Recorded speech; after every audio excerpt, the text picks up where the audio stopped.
had to go back to the drawing board and focus on the mistakes I was making, and like I said, become a better version of myself. Now let's start with this grand arrival. So with Teofimo and Barboza, I don't know why Teofimo didn't want to face off with Barboza, because you faced off with him before. Obviously, we know how that ended. You slapped him. Now, I don't know exactly if Teofimo's I'm not gonna say scared, but there's something going on mentally, and he doesn't want Barboza to see that. I'm not gonna assume that, but this is probably the fight I'm most excited for, and probably the highest level fight on this card. Now, let's start with the second highest level fight. Devin Haney versus Ramirez. Now, this fight, I'll say this. I'm more excited to see specifically how Devin Haney returns after what happened to him. I don't know if he's going to win or lose. If he's the same Devin Haney, obviously there's some stuff he has to modify with his defense. But if he's the same Devin Haney, he should win this fight.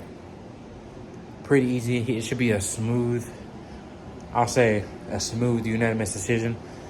They're fighting at 144, so I don't want to say, his power is going to be different, because that's just really a 4-pound difference. I think Ryan, Garcia, and Rolly, they're the only ones fighting at 147. Now, if you saw the face-off with them, they were exchanging a couple words. I wanted to be able to hear what they were saying, because I think Ramirez started the exchange.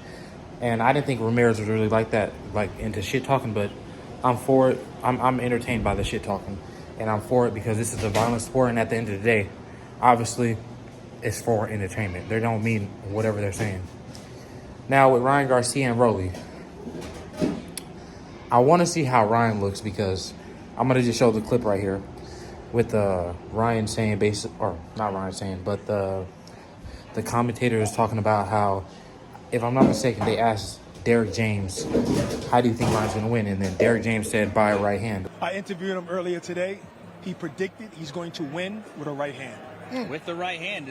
Which, I'm going to go into this a little more. I think Ryan Garcia is very, how do I say it? A lot of people underestimate how good Ryan Garcia is, because of, I guess, the left hook, or everyone thinking he only has a left hook. But I watched some of the Duarte fight, because that's the fight before the Devin Haney one. And that was probably when he was in the most shape, because he was obviously in shape for Devin Haney. When I watched that fight and then compare it, when I watched that fight and then compare it, he was using his right hand. He was using his movement. He has somewhat of IQ.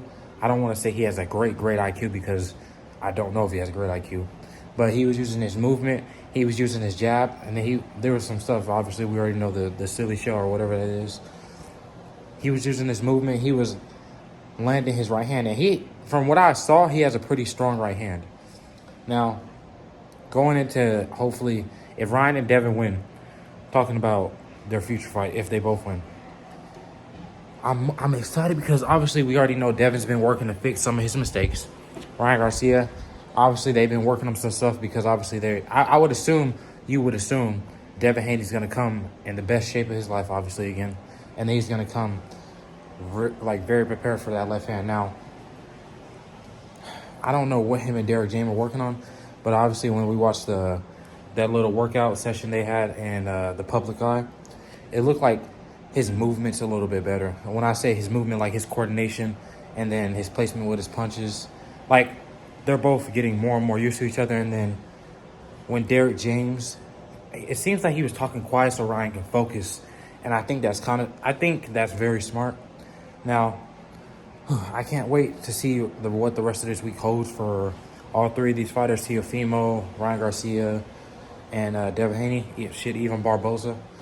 And hopefully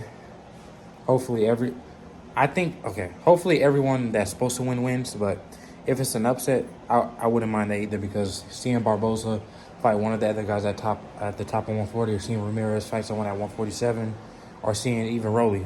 Because Rolly, I'm not going to say he's technically the best, but he's very entertaining in and out of the ring. So I can't wait to see what this week holds, and let me know what you guys think, and I'm out.